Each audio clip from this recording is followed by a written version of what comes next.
आज के इस वीडियो में हम लोग 11वीं कक्षा के लिए निर्धारित पाठ्यपुस्तक दिगंत भाग 1 में संकलित आँखों देखा गदर शीर्षक पाठ के प्रश्नों को बनाने का प्रयास करेंगे। तो आइए आगे चलें और देखें इस पाठ के जो सबसे पहले प्रश्न है उसमें आपसे पूछा जा रहा है कि अंग्रेज़ों को किले को समझने में कितने दिन लगे, फिर उन्होंने क्या किया। तो इसके जवाब में आप लिखेंगे, झांसी का किला न केवल मजबूत बल्कि सुरक्षित भी था। उस किले पर किसी बाहरी आक्रमणकारी द्वारा कब्जा कर पाना आसान नहीं था। अतः झांसी पर चढ़ाई करने के शुरुआती 2 दिन अंग्रेज़ों को मोर्चाबंदी करने में ही लग गए। किले को समझने में अंग्रेज़ों को 3 दिन लगे थे।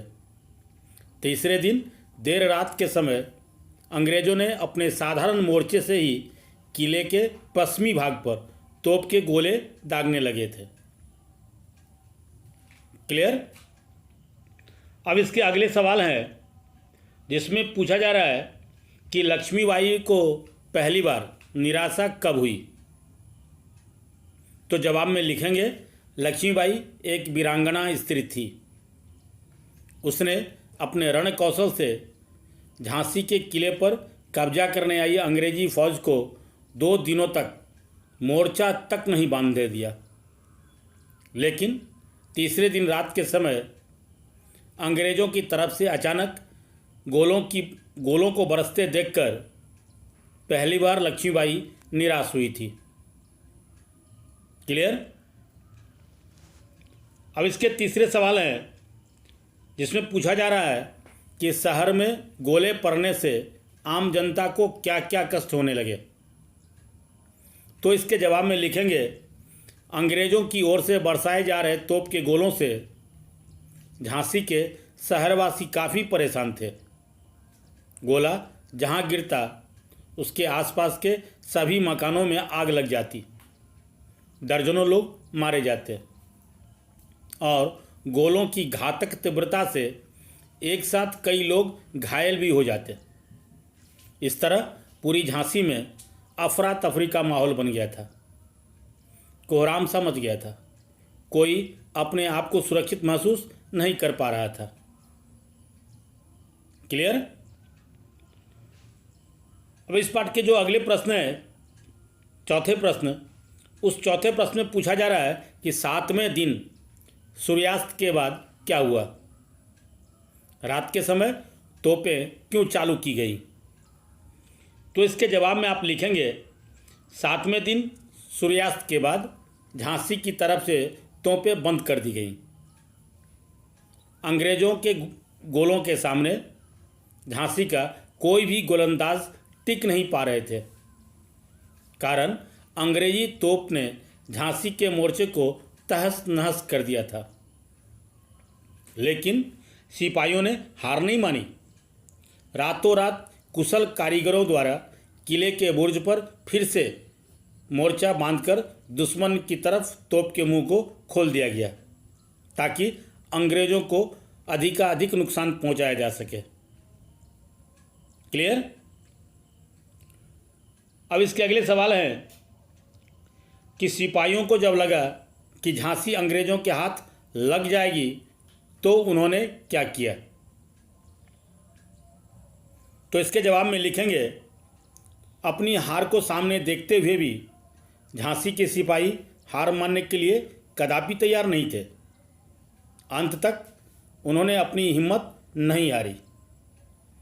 अंग्रेज़ों के हाथ झांसी को जाने से रोकने के लिए रानी के सिपाहियों ने पहले से भी 2 गुने अधिक जोश और उत्साह के साथ अंग्रेज़ों का मुकाबला करने लग गए। क्लियर। अब इसके अगले प्रश्न है, बाई साहब ने सरदारों से क्या कहा। बाई साहब के कहने पर या कहने का सरदारों पर क्या असर पड़ा। तो इसके जवाब में आप लिखेंगे कि लक्ष्मीबाई ने झांसी पर आए संकट के समय पेशवा से सहयोग की अपेक्षा में हो रहे विलंब को देखते हुए अपने सभी सरदारों को इकट्ठा किया तथा अपने ओजपूर्ण संबोधन से लक्ष्मीबाई ने सरदारों में जोश भर दिया। रानी ने सरदारों को संबोधित करते हुए कहा कि झांसी कभी किसी के भरोसे नहीं रही है। इसने हमेशा अपनी लड़ाई खुद लड़ी है, अतः हमें किसी की और प्रतीक्षा नहीं करनी चाहिए। इस तरह रानी लक्ष्मीबाई के उद्बोधन के बाद अंग्रेजों के विरुद्ध मोर्चाबंदी में सभी जी जान से जुट गए। क्लियर? अब इसके अगले सवाल हैं कि 10वें दिन की लड़ाई का क्या महत्व था। 10वें दिन की लड़ाई का वर्णन संक्षेप में करें। तो इसके जवाब में आप लिखेंगे, झांसी और अंग्रेजों के बीच जारी युद्ध में 10वें दिन का विशेष महत्व था। उस दिन के युद्ध में या युद्ध से ही झांसी के भविष्य का निर्धारण होना था। इसी दिन तात्या टोपे 15,000 सैनिकों के साथ लक्ष्मीबाई की सहायता करने झांसी पहुंचे थे। अंग्रेज कप्तान और तात्या टोपे के बीच भयंकर युद्ध हुआ था। दोनों ओर के सिपाही जी जान से लड़े भी थे। इस युद्ध में पारंपरिक हथियारों के अतिरिक्त तोप और बंदूक का भी इस्तेमाल किया गया था। 10वें दिन के उस युद्ध की परिणति अंत में तात्या टोपे की हार के रूप में हुई। क्लियर? अब इसके अगले सवाल हैं जिसमें आपसे पूछा जा रहा है कि भेदिए ने लक्ष्मीबाई को आकर क्या खबर दी तथा लक्ष्मीबाई पर उस खबर का क्या प्रभाव पड़ा। तो इसके जवाब में आप लिखेंगे, झांसी की रानी लक्ष्मीबाई के सफल नेतृत्व में 11 दिनों से झांसी के सिपाही अंग्रेजों के खिलाफ लड़ाई लड़ रहे थे। रोज की तरह लक्ष्मीबाई रात के समय शहर और किले में गश्त लगाकर युद्ध के बंदोबस्त को देख और दुरुस्त कर रही थी कि तभी एक भेदिए ने आकर लक्ष्मीबाई से बताया कि अंग्रेजी फौज के पास गोले और बारूद खत्म होने वाले हैं। कल पहर भर के युद्ध के बाद अंग्रेजों का लश्कर उठ जाएगा। भेदिए की यह बात सुनकर रानी ने राहत की सांस ली। रानी के मुख खुशी से दमक उठे थे और उनमें विश्वास के भाव का संचार हुआ था। हालांकि यह बात बाद में मिथ्या साबित हुई। क्लियर? अब इसके अगले सवाल हैं जिसमें पूछा जा रहा है कि विलायती बहादुर कौन थे। पाठ में वर्णित उनकी भूमिका का वर्णन कीजिए। तो इसके जवाब में आप लिखेंगे, रानी लक्ष्मीबाई के यहाँ काम करने वाले मुसलमानों को विलायती बहादुर कहा जाता था। उनकी संख्या लगभग 1500 के आसपास थी। अंग्रेजों के विरुद्ध इन विलायती बहादुरों की भूमिका अत्यंत महत्वपूर्ण थी। झांसी में इन्होंने कई बार अपनी बहादुरी को साबित भी किया था। जब जब झांसी पर विपत्ति अथवा संकट के बादल छाए तब इन विलायती बहादुरों ने अपनी जान की बाजी लगाकर अंग्रेजों को धूल चटाया था। अंग्रेजी सैनिक जब झांसी में लक्ष्मीबाई को पकड़ना चाह रहे थे, उस समय भी इन्हीं बहादुरों ने रानी को झांसी से बाहर निकलने में सहायता कर अपनी बहादुरी को सिद्ध किया था। क्लियर? अब इसके अगले सवाल हैं, लक्ष्मीबाई को वृद्ध सरदार ने किन किन अवसरों पर सलाह दी और इसके क्या परिणाम हुए। तो इसके जवाब में आप लिखेंगे, प्रस्तुत इस पाठ में उस वृद्ध सरदार ने लक्ष्मीबाई को 2 बार सलाह दी है। उसके परिणाम भी अच्छे निकले। पहली बार उस सरदार ने रानी को उस समय सलाह दी थी जब विलायती बहादुरों के वार से घबराकर अंग्रेज छुप छुप कर झांसी के सिपाहियों पर गोलियां बरसा रहे थे। उस समय उस वृद्ध सरदार ने रानी को किले में लौट आने की सलाह दी थी। सरदार ने कहा था कि पहले वो खुद सुरक्षित हो जाए, फिर कोई उपाय को सोचे। रानी उनकी बातों को मानकर लौट आई थी। अंग्रेजों के वार से त्रस्त झांसी के लोगों की त्रासदी को देखकर वह अर्थात लक्ष्मीबाई अत्यधिक दुखी हो गई थी।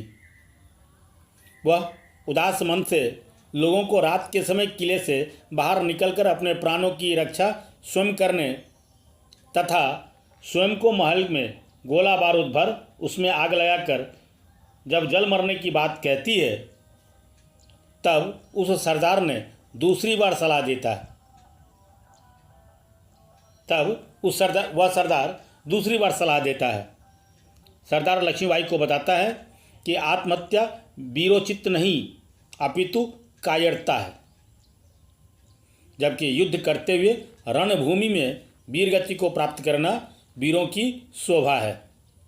इसीलिए उन्हें धैर्य के साथ इस परेशानी से निकलने के उपायों पर विचार करना चाहिए। सरदार की बातों से लक्ष्मीबाई को कुछ धैर्य बंधा और वह स्वस्थ हुई। इससे उनमें आशा का भी संचार हुआ था। क्लियर? अब इसके अगले सवाल हैं कि शहर की दीवार पर चढ़ने के लिए अंग्रेज़ों ने कौन सी युक्ति सोची। तो इसके जवाब में आप लिखेंगे, शहर की दीवारों पर चढ़ने के लिए अंग्रेज़ों ने जो युक्ति निकाली थी उसके अनुसार उन्होंने हजारों मजदूरों से घास के बड़े बड़े गट्ठरों को मंगवाए। मजदूरों ने दीवार के दोनों ओर एक पर एक गट्ठर फेंक कर सीढ़ी बना दी। इस तरह अंग्रेज़ों ने शहर में प्रवेश किया था। क्लियर? अब इसके अगले सवाल हैं कि गोरे लोग झांसी शहर में घुसकर क्या करने लगे। अपने प्राण बचाने के लिए लोगों ने क्या किया। तो इसके जवाब में आप लिखेंगे, शहर में घुसते ही गोरे शहरवासियों पर कहर ढाने लगे। बूढ़े, बच्चे, जवान किसी को भी नहीं छोड़ा। जो भी मिले सबको गोली से या फिर तलवारों से मार रहे थे। घरों में घुसकर स्त्रियों के गहने, जेवर, नकदी आदि सभी लूटने लगे। अंग्रेजी सिपाहियों के आतंक के भय से सभी भयभीत थे। जान बचाने के लिए जिसे जहां जगह मिला वहीं छिप गए। क्लियर? तो ये थे 11वीं कक्षा के लिए निर्धारित पाठ्यपुस्तक दिगंत भाग 1 में संकलित आंखों देखा गदर शीर्षक पाठ के कुछ प्रश्न और उन प्रश्नों के उत्तर।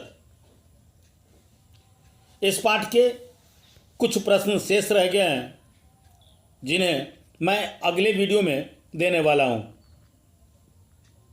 अतः इस पाठ के सभी प्रश्नों के यानी संपूर्ण पाठ के प्रश्नोत्तर को जानने के लिए इसके अगले भाग वाले वीडियो को भी देखना आवश्यक है। आशा है ये वीडियो आपको अच्छा लगा होगा। ये वीडियो आपको पसंद आया हो तो इसे आप लाइक करें, इसे अपने मित्रों तक शेयर करें और अगर अभी तक आपने इस चैनल को सब्सक्राइब नहीं किया है तो चैनल को सब्सक्राइब करें, बेल आइकन जरूर दबाएं ताकि समय से नए वीडियो का नोटिफिकेशन आप सबको मिलता रहे। आप देखते रहिए हिंदी ट्यूटोरियल क्लासेस। धन्यवाद।